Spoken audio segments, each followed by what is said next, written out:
a long time, I was actually like, this only works with one-on-one. Because actually, as a kid, when I said like, I got it, right? And I got many sessions one-on-one and many sessions in a group in person. These are like before Zoom was like a thing, right?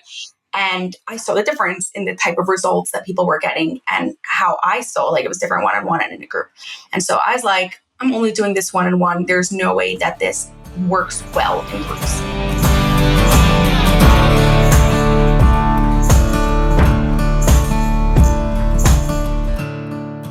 You're listening to the 7-Figure Leap podcast. We're here to leverage rich relationships and smart strategies to take your business to the next level. Here's your host, Dustin Riekman. Welcome back to the 7-Figure Leap. Very excited today. I'm always excited, but I was joking with my guest today that I had to go look up which beer it was. But if you remember the Dos Equis commercials, the most interesting man in the world, I feel shades of that with my guest today as one of the most interesting women I've ever met. And her name is ST Rappaport. And ST and I actually met in a really unique way. When I've been to conferences, I'm very anti like doing the speed networking thing. Like I think it's really uncomfortable. I'm an introvert. It gives me the icks. But I went to PodFest. It was my first event after COVID in 2023.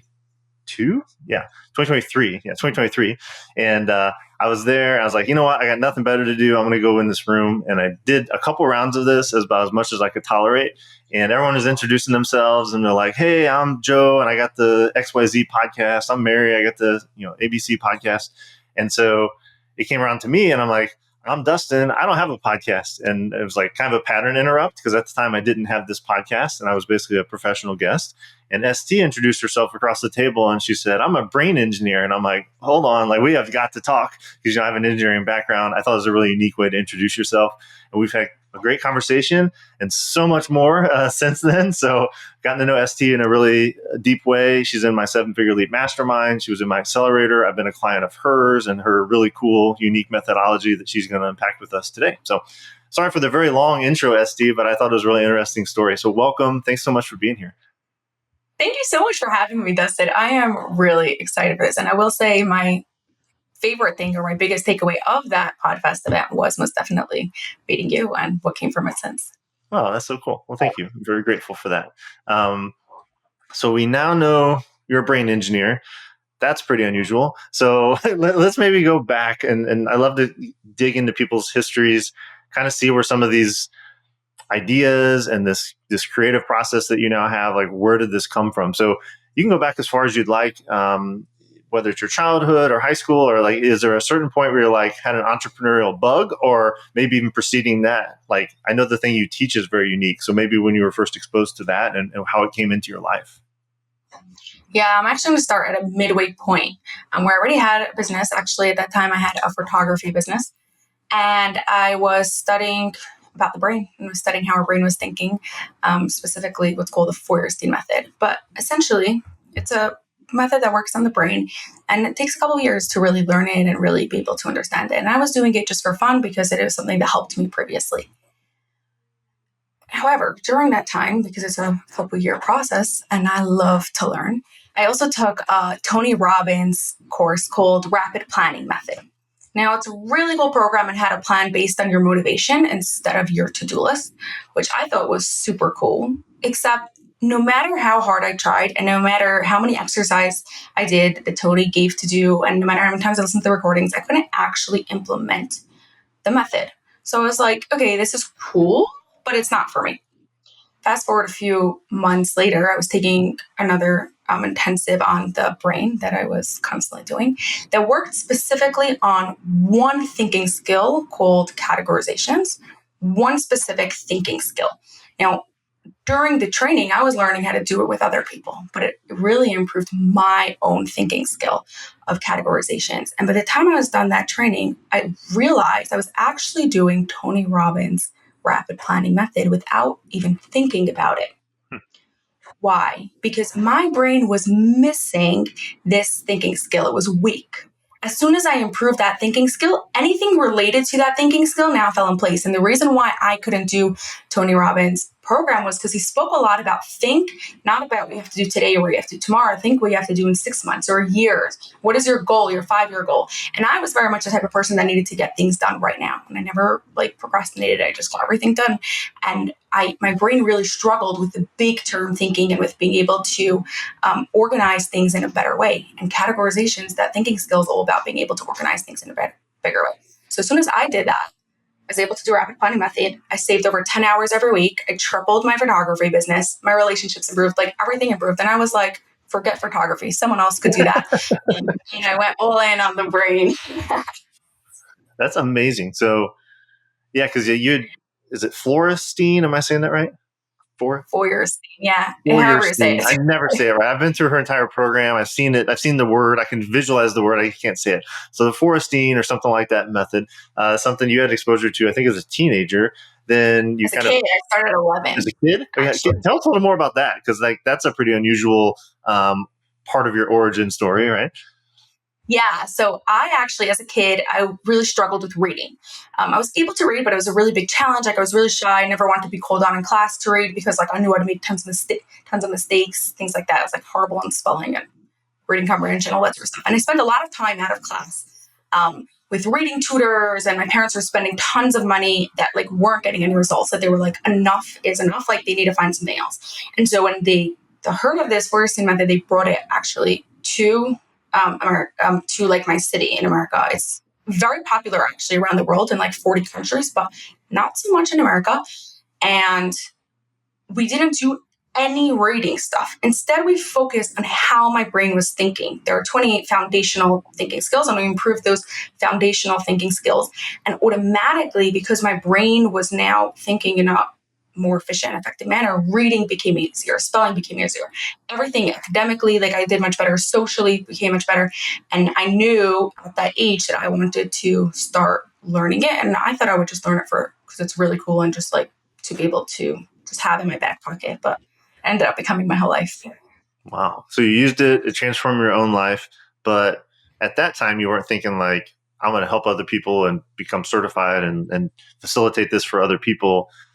You assume went to more of a traditional path, got through high school, not sure if you went to college, but sort of how'd you get into the photography business? Because that sounds like that was your first real business, and it wasn't until you'd been running that for a little while that you had this realization that you could do business with the skill that had transformed your life as a child. But yeah, tell us how you got into photography.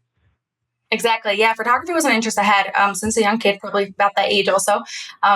I think it was 14 that I officially started charging people for photography and really making it sort of thing. Yeah. I actually left school at 16 because I did not like being told what to do and having to take another test. And I went to study in England for 2 years because my parents weren't just going to have me drop out. So I did my GEDs, and in England, they finish school at 16. They start college at 16. So I was same age as everyone else. And year while I was studying art, because I just wanted to do something fun and different, I actually spent most of my time really on the photography. I rented out a studio. I would do lifestyle shoots. And I had that already. And then when I came back, I started all the trainings. Wow. That I was talking really about. Cool. Yeah. I didn't know that. We've hung out. We've had many hours of Zoom calls on with me hosting and you hosting and lots and lots of time together. I did not know that you had went from at age 16 went over to England. So this just adds another layer to the ST's one of the most interesting people I've met. So great. So now you're at 14, you start this business in part in a part-time role. Then you go get deeper into it in England, get the more formal training, come back to the US. And so from the time you got back to the US, was it full on photography business? And this was you going around, and was it art, or is it doing weddings, or what kind of things were you doing in the photography business? Yeah, I actually had a really interesting niche when I was doing photography also. So I loved what is called lifestyle photography, which has since become much more popular, but at that time, not very much. Where essentially, we'd go into natural situations of people. So either houses, or we'd go to a park or farm, or horse studios or things like that. And they're just living their lives, and I'm taking pictures, real candid pictures of them. And I loved it because it showed the emotion. I also brought in another method that I'm trained in about that works on the emotions, and I combine the two of it together. But nothing I do is typical. So it was fun, but not as impactful as what I do today. Okay. That's interesting though. So even in the photography business, you weren't satisfied being like a normal commercial photographer. Like you brought emotions into it. Sounds like some additional training. I know you're like a really fervent, like lifetime learner. And so, yeah, so then I guess maybe the most appropriate next thing to focus on is kind of going back to where you started this conversation, where you had the photography, you had the Tony Robbins kind of enlightenment, and this thing unlocked for you, and you're like, forget it, someone else can do photography. So what did you do in that moment? Like, how did you start this current business where you're a brain engineer and you're helping people become better thinkers?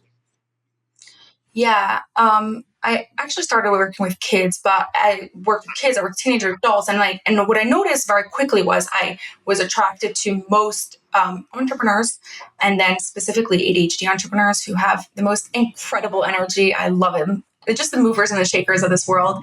And so through that process, I really like narrowed down my niche and who I was working with, and created a very repeatable system that really helps, almost guarantees clients get results, even though everybody comes in with their own challenges and walks out with their very own specific results. Yeah, that's I'm glad that you kind of jumped to the point of the results that you get now, because I was in your program last year and found it incredibly helpful. And but as someone who loves coaching and doing masterminds and like helping people launch group coaching models, it was also an extremely unique model. Like the way you deliver it is very unique. So I'd love to like camp out here for a little while and just talk about like today, what's your business look like, and then like more of a broad overview, and then like talk more about this delivery model, because I think it'll really open some people's eyes. And like most people think I have to do one-on-one, and then they start to get enlightened to the fact that, oh wait, I can have like 6 people on the same Zoom call and do group coaching, and that's cool. And then you can take it like the level I've taken it, which is more mastermind, where it's not just top-down group coaching, it's more peer-to-peer, it's more communal. But what you do is even different than that. So maybe I'm asking you a lot of things at once. So maybe step one, tell us what you're up to today as an overall kind of like business model, and what you're up to right now in your business, and then digging down a layer into like how you deliver the result, because it's really unique.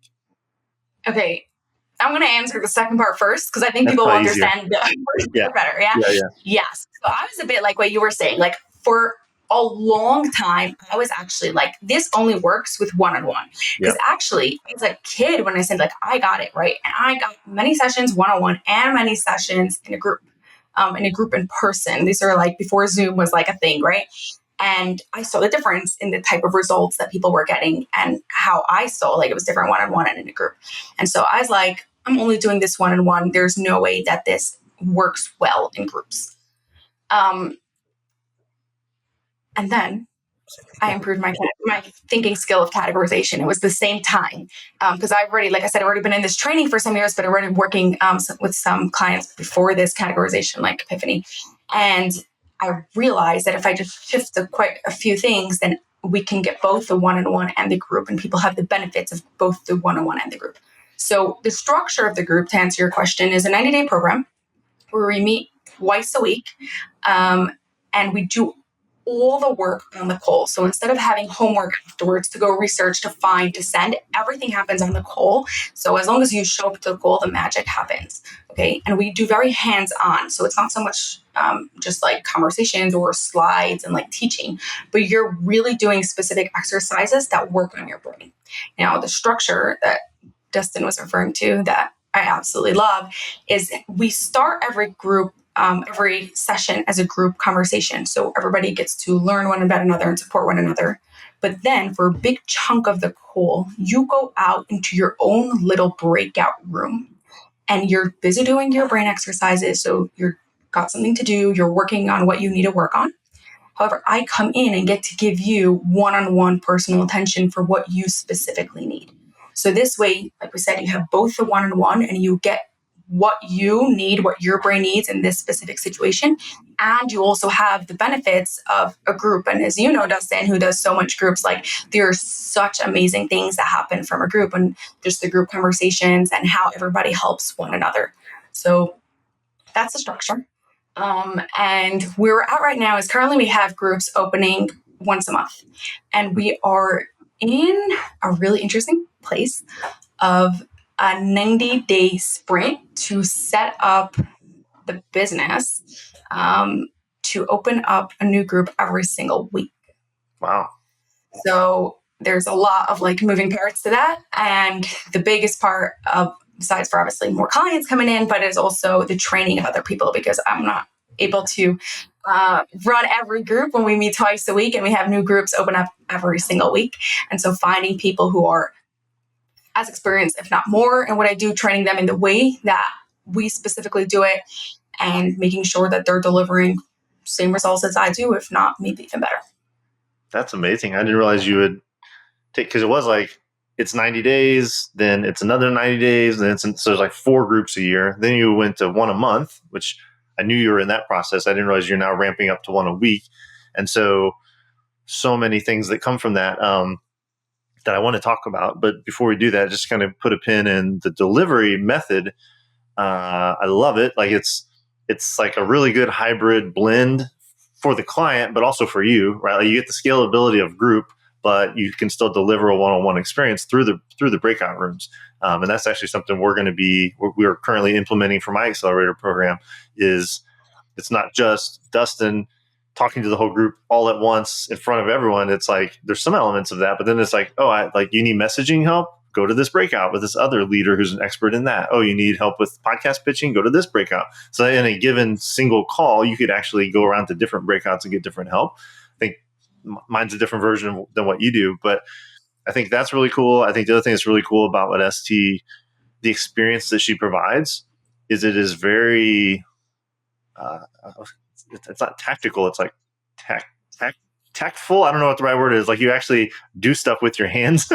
So Very tangible, tactical. I mean, like you're like doing these exercises on paper with a pencil, but with her able to observe it through a webcam, and it's just like so unique and so cool. And like I had no expectation. I had no idea what to expect. And it was such a pleasant experience and surprise, because it was like I get an hour or however long the given session was to like literally like zone out of all the stuff around me. Because even when you're on a normal group call, you might still glance over at Slack or like your phone's pinging you. But like, no, I'm like literally like in the zone working through these sometimes fairly intensive brain exercises.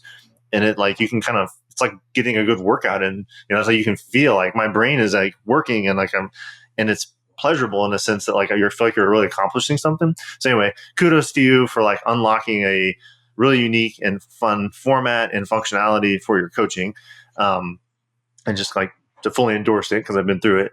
And then I would love to unpack a little more about like the opportunities and the challenges with this like moment of scale in your business. Because as you know, and I've shared on some previous episodes, specifically the one with Ryan Dice, like I'm going through very similar changes too. And that's part of going from 6 to 7 figures and beyond, is you got to enlist other people to be facilitators and teachers and coaches, right? And you have to have systems in place to not only generate, but convert these leads into these groups. To 52 groups a year is a lot more than 4 when you start off as a quarterly cohort. So maybe let's start with the positive. Like what has been good about this? What are you excited about when you think about when this is fully working? Like what is this going to do that you're so excited about to take this commitment of what's not an easy process to commit to?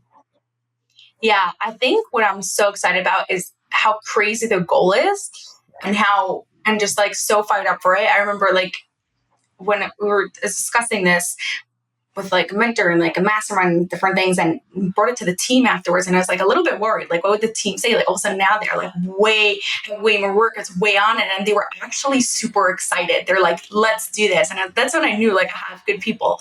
I mean, I knew before, but it was like a good reinforcement. And so I'm just super excited for just the amount of people that we could help more. Our groups are very small because we also want to be able to give everyone personal attention. So we literally get to help way more people at this rate.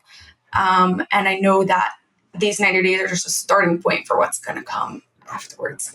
Yeah. So you're in a personal 90-day sprint leading your business through this transformation of whether you're actually filling a group a week. Obviously, I'm sure that's the goal, but like at least having the structure to have the ability to fill a group a week. Am I think and write about like what this 90 days entails? Like what does day 91 look like in your business if it's successful? Yeah. So the business is pretty much already set up to be able to handle the 90 days. It is much more, first of all, making sure all the parts work, but also more on the ramping up on the lead side. Because like we have more leads than for a month, but like it's 4x the amount of times, right? And so there is still a little bit of a gap there. And that's where the biggest work actually is right now. Great. I don't think I spend enough time on this show talking about marketing, which is actually like my passion. We talk a lot about business structure and scaling and all that's really fun. And because it's so much part of what our audience is dealing with, I think it's appropriate, but I would love to pause for a second, dig in a little bit here. Like you have a very unique offer. You have a very specific target market that I know you've refined, at least even since I've known you over the past 18 months. So how are you generating leads even to support the monthly and then the more than monthly? And now you're looking forward to, 4 times monthly. Where are you finding these leads on the marketing side? Yeah. So I think a really key point is what you just said, refining the niche and then not just getting very clear in the niche, but getting very clear on how you are communicating to that niche, right? So what are their very specific pain points and where are they very specifically standing, and making sure really targeting to people at a very specific point of the journey. And that has been super, super helpful. Big thing that took me way too long to learn is realizing that nothing in business is like permanent and everything is just another rough draft. And I used to think like the first time I put in my website, like, yay, my website is like all done. It's perfect. I don't have to think about it anymore and I can go do something else. But not quite. It's always something in the making. It's always changing everything, like down to like email, like signatures and like LinkedIn headlines and things like that is always just being refined to who specifically we were talking to, what is working right now, and what people want to hear to really pull them in. I love that. So that's been a big difference maker in the attraction. Like, people, and even the initial conversion, I guess you could say, like you're putting out the right billboard now for the right people to be like, that's exactly what I need right now. That's great. And then how are you getting the eyeballs to see the billboard? I know your podcasting is obviously one of your lead sources. You have your own show. You're doing this as a guest, and what we talked about in the accelerator program with me. But yeah, is that still a big driver? Are you doing any paid ads at this point? Are you doing like cold outreach, or what are some of the more tactical things you're doing to get the attention of these ADHD entrepreneurs? Yeah, so most definitely have a lot of foundations in place, like you said, like podcast guesting, my own podcast, lots of social things like that, email marketing, all that is the foundation. But to accelerate faster for the point that we are doing cold outreach on LinkedIn with Sales Navigator, and that also requires tons of testing and kind of figuring out of what to do. Yeah, awesome, cool. So yeah, we're fellow LinkedIn nerd and podcast nerd, and I say that affectionately because those are my main channels too. It's really like my holy trinity right now of marketing is podcasting, LinkedIn, and email, right? And then the three work in a flywheel effect when you do it right. And obviously you're in the mastermind with me. You've seen a lot of my stuff, and it sounds like you're doing a lot of the same, but emphasizing different things as different experiments. Because like you said, no, this is permanent. Your marketing is not like done. And then it's like, cool, my marketing's done. It's like, no, it's always going to change. It's always going to be refined and optimized. So that's awesome. So maybe you've answered this. Because usually what I like to do is like, we got a snapshot of what you're up to, who you serve, your model, your marketing. And then I like to do some future casting, like, hey, 3 years from now, what does this look like? Maybe that's an overwhelming question because you're in the middle of an intense transition right now to these weekly groups. But yeah, as much as you can see past 90 days, like what does it look like 3 years from now to be the CEO of this company you've created?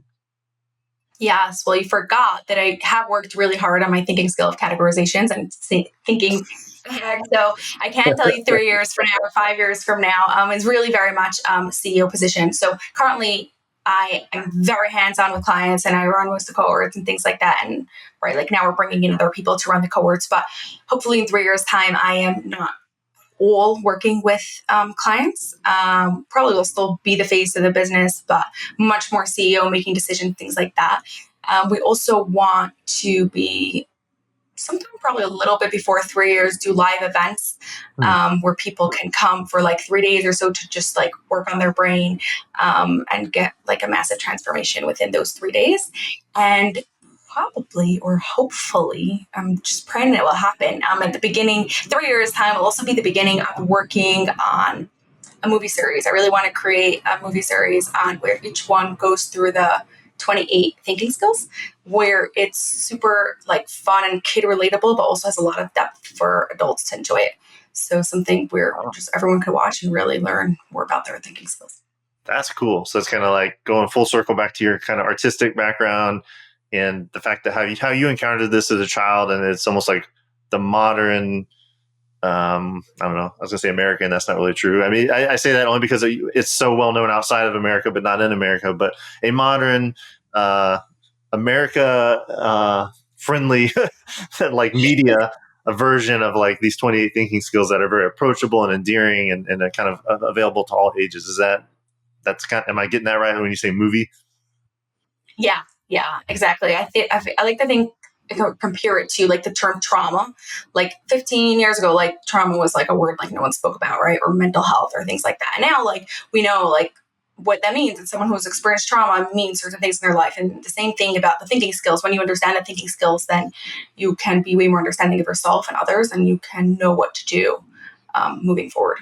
That's cool. So yeah, this is probably appropriate. So we're going to shift gears in a second, like we love to do, and do a smart strategy and let ST dive into a topic that we will all relate to, which is procrastination. But before we do that, you've mentioned the 28 thinking skills. Obviously, we're not going to sit here and list 28 thinking skills, but maybe you could give us a few key examples that entrepreneurs would be like, oh, yeah, I definitely need help with that.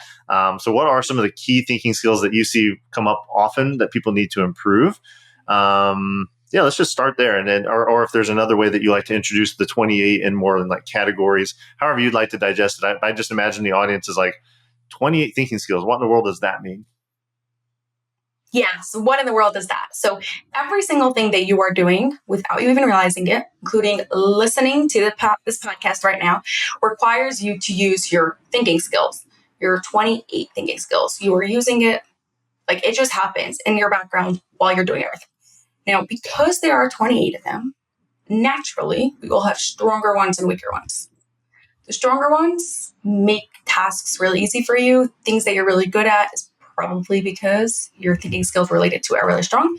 And the weaker ones are getting in your way, causing you to procrastinate, to get overwhelmed, to feel frustrated, to just not really enjoy the work that you're doing. However, because these are skills, that means by definition, it means you can improve them. As soon as you improve them, then anything related to that skill becomes easier. So I'll give you an example. One thinking skill that many people struggle with is called clear perception. Okay, just a fancy name for taking in information in a clear and organized way. Right now, you're listening to this podcast. Hopefully, you're taking it in and you're like, oh, like, okay, that makes sense. And that makes sense. And it's like coming in a clear and organized way. But if you've ever come back from vacation and opened your inbox to 500 unread emails and were like, actually, I'm not answering emails now, and you close the tab to go do something else, yeah, that was a lot of information for your brain to take in. It got overwhelmed. It had blurred perception instead of clear perception. And so you didn't really want to do it. Your brain, that thinking skill wasn't strong enough for you to be able to deal with this task. Not that you can't do it, but if that thinking skill was stronger, it would be easier for you. So should I share how to improve that thinking skill or give another example of it? Like, what do you want more of? Yeah. So, I mean, that was a great example. And then maybe I can relate back some of the symptoms I was having. And then you can talk about, yeah, like that's a symptom of this thinking skill. So so ST was working with me and I'm like learning more about her program. And I'm like, this actually seems like something I need. And so I joined her program. And so I remember at the beginning of joining her program, some symptoms I would have said I was having is a lot of open tabs, a lot of Post-it notes, the unresolved open loops, certainly procrastinating on some things that I knew I needed to be getting done, a bit of overwhelm and feeling like my brain is like at max capacity. It's like too full, right? And so these are some of the sensations and some of the symptoms I was feeling. And so then, like I said, I expected like, hey, let's get in a group coaching program. And then it's going to, and it turns out that like I got a box in the mail and like a binder full of cool stuff to do and pencils. And I was like, this is way better. But anyway, I think I'm an undiagnosed, like I don't have a diagnosis of ADHD. I probably have, I'm somewhere on that spectrum. I think many entrepreneurs are. So I think I'm kind of a typical before state for you, right, SD? So when I describe that in my own words, what are some thinking skills that you're like, these are the things that Dustin was weak on that was making him feel that way? Yeah, I will interrupt the answer for a second and first say, like, I am not a fan of the ADHD label. I know you'll see it all over my marketing, but I actually don't like it so much. I don't like it at all. As soon as you come into my world, like I don't use the word ADHD anymore. So if you feel like, like ADHD, if you have weak thinking skills like we all do and you have the ADHD energy, you're awesome. Like you're doing great things in this world. But some of the weak thinking skills that came up for like in that sort of situation. So there's definitely clear perception could be one of them when there's a lot of information. I will also just say a note on clear perception, or really on all the thinking skills. We can always improve it more. So for example, a little kid might have very weak clear perception. If there's like 4 things around them, they get overwhelmed. Or if their parent gives them three instructions, like go hang up your coat and wash your hands and stand at the table, they get overwhelmed. That is like too much for them to do. Their clear perception is really weak. As a business owner, hopefully your clear perception is higher, but it may not be high enough for you to be able to run your business in a really efficient, effortless manner. So clear perception, categorizations is a big one there with like how to organize your day and how to organize just all your systems in your life and things like that. Comparisons comes a big play in there, and like how to make decisions quickly and how to prioritize which tasks are going to happen first. That would be some examples of what you'd be experiencing before. Very good. Yeah. So if you struggle with similar things, obviously I hope people will pursue working with UST, and we'll talk about at the end the best next steps for them to do that. But as we prepare to wrap, I would love for you to kind of take the mic here, teach us, give us a strategy about procrastination, which I think if you went around to growing entrepreneurs and people that listen to this podcast, probably 100%, I don't know, maybe 75% would be like, yeah, I procrastinate, And so like, what's that all about and what can we do about it in your own words? I will say in the beginning of this 90-day sprint, we did like quite a survey of dozens and dozens of growing entrepreneurs, and about 90% of them said procrastination. So I thought I was exaggerating. Yeah, everyone was like saying like 100% the truth, and also was like comparable to like other challenges that they were having. So maybe procrastination was a little bit less, but procrastination was most definitely the number one. Okay, so this is what you want to do. If you want to understand the reason as to why you're procrastinating, because you're not procrastinating because you're lazy, and you're most definitely not procrastinating because you have ADHD. Okay. There is a reason as to why you're procrastinating, and you want to solve that reason. When you just convince yourself or give yourself a prize or just like push yourself or like force yourself like not to get up till you do this task to stop procrastinating, you're just putting on a Band-Aid instead of actually understanding what's going on, instead of solving the problem. Tomorrow you're going to have a different task and you're going to procrastinate on something else. And so I share with you an exercise of what you can do to identify what is actually going on here so you can solve that issue, and procrastination will just not be that bit of a challenge anymore. So, ready? It's not easy, but it's really worth it. For the next week, every time that you are procrastinating, I'm going to write down what task you're doing. And then more specifically, what part of the task did you find yourself getting distracted at? Was it because while you were trying to figure out how to do the task, you found yourself getting distracted? Was it because you had a question for someone and now you got distracted? Was it because there was like way too much information? So like, yeah, you procrastinated like answering those emails. What part of that task did you find yourself procrastinating at? At the end of a week, you are going to notice there is a pattern, a big overall pattern. Maybe it's every time there's a lot of information. Maybe it's every time you don't know what to do. Maybe it's every time it gets like really challenging and you know that you still have a lot more to do, that you just give up at that point. Whatever that pattern is, that is the issue, that is the core issue, and that is what you want to solve. Now we can take it one step further and say that it's going to be highly connected to a thinking skill, and we can figure out which thinking skill that is connected to. But even if you don't take it to the thinking skill, okay, like if you want to just keep it at a simple level, you're creative, you're an entrepreneur, you solve problems. You can figure out a way for you to solve this specific problem instead of just convincing yourself to stop procrastinating. Powerful. So it's really paying attention in the moment where you're like, yeah, I feel like getting on Instagram right now instead of doing the work that I sat down to do. It's like, what is happening right now that gives me that sensation? And like you said, even what part of the test, maybe it's like this project, but what about the project or what in this moment that I'm trying to accomplish in the project makes me feel like I need this relief from it to go procrastinate, go distract myself with something else, right? And then you see that pattern. And I know that that's something that ST's helped me a ton with. Not to say I don't procrastinate, but I'm like, if was a 9 out of 10 procrastinator, I'm like a 2. Like I'm very good at like getting things done. I still have other weaknesses, like maybe planning the amount of time things take, but like procrastination specifically, I feel really, really, really transformed, and it's really changed my life and it's changed my business, because it's not just the business. Like these thinking skills, of course, carry to all parts of your life. So how you interact with your wife, your kids, your friends, socially. And you mentioned that in your own story, ST, that like these things you did maybe in the name of business or reading better or whatever actually changed your social life. And I think procrastination is one that, man, like you think about that, like how much, like our most valuable currency is our time and our attention. And if you're basically purposefully not doing the most important thing with your time or your attention in a moment and wasting it through procrastination, like, I don't know, I can't think of a higher ROI than to improve your thinking skills so that you can not procrastinate so much. So, wow, right? a 2 procrastinator. That is like knowing where you started. That is incredible. I absolutely love that. Yeah, it's a perfect place for me to just point out that we're never perfect at any of the thinking skills, and we can always take it to the next level. But that's incredible.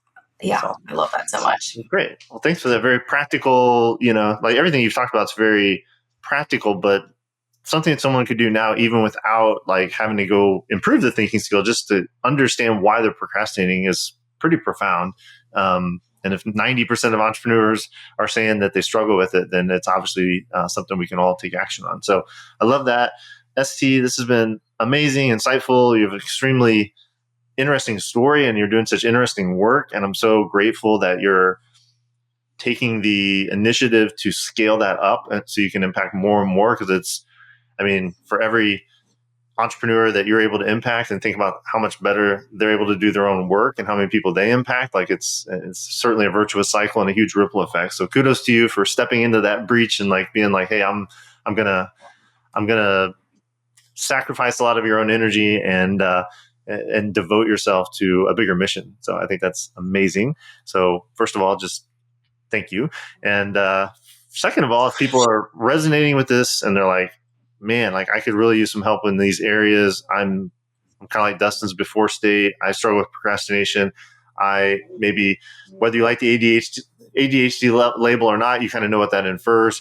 If you feel like that is holding you back and keeping you from your full potential, you should definitely work with ST. But ST, what's the best like next step from this podcast for someone to take to get more support with this? Yeah, I'd say you'd want to start by taking the thinking skills assessment. So you could take that at lifepicksuniversity.com/brain. So lifepicks, PIX, university.com/brain. It will, in under 10 minutes, you'll get a really good baseline of where you're at with all the thinking skills. And you'll be able to see which ones you need to work on first to really help you remove that distraction or stay more on task, more focused, whatever it is for you.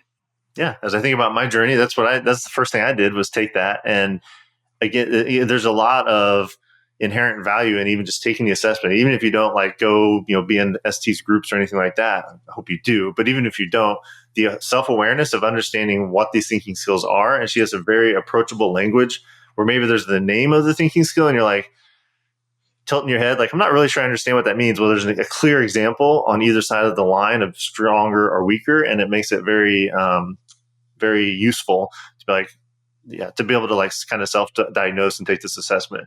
So life. I actually just improved it since you've taken it. So they get it even better. Okay, even better.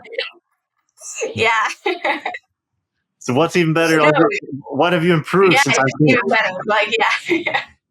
I'm gonna have to go back and take it again. Yeah. Well, I will do that. So I will go to, this is my prompt. I will go to lifepicksuniversity.com/brain and Pix is PIX. So lifepicksuniversity.com/brain. Of course, we'll have this in the show notes as well.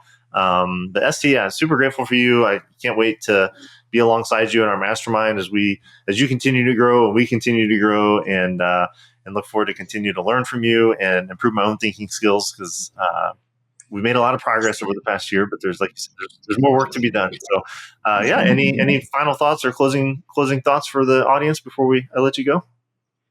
Well, just thank you so much for having me, and for the audience to never stop doing new challenging stuff, because that is the best thing you can do for your brain. Just new challenging activities and tasks. And if you're not in Dustin's world, then get in there. It's been like one of the best things that I've done, especially in the past year. Just being around such good people and really growing and making those 7-figure leaps. Oh, I appreciate that very much. And if you do want to know more about what we do, 7figureleap.com, you can go over there, hop on a call with our team, and we can walk through how we might plug you into a really valuable network, introduce you to a referral partner like ST, who maybe can solve the problem that you're dealing with even better than us. But if you are wanting to improve your marketing and your storytelling and your high ticket sales, that's what we do in our accelerator program that ST is a proud graduate of. So ST, again, thank you so much. People should go to lifepicksuniversity.com/brain, get that assessment, start this journey towards understanding how your brain works and improving it, because there's really nothing more valuable you can do when it comes to growing your business as well. So ST, I will see you soon. Thank you.